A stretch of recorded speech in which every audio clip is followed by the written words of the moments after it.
爸妈玩转手机，不要让爸妈错过这最好的时代。叔叔阿姨好，我是安心。现在手机的用途是越来越广泛了，也越来越能替代我们生活中常见的一些日用品的功能。比如我们再也不需要闹钟，因为手机里面有很多的时间工具。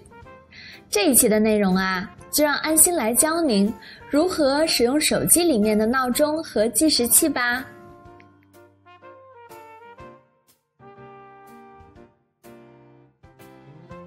首先，在手机的主界面上找到时钟，点击它，就可以看到上方有几个图标。我们选择这个闹钟的按钮，点击屏幕上的加号，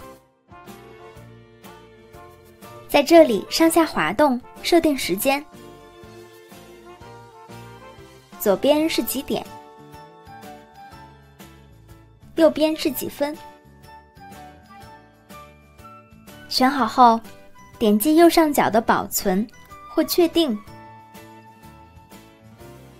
就设置好一个闹钟了。如果我们暂时不需要这个闹钟呢，就可以点这个开关直接关闭。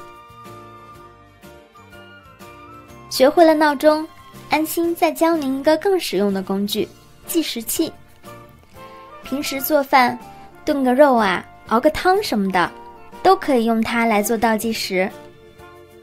我们啊，点上方的小漏斗，或者有的手机叫计时，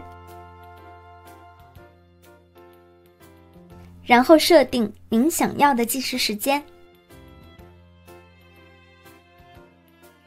然后点这个启动小按钮。这时候手机就会开始倒计时了。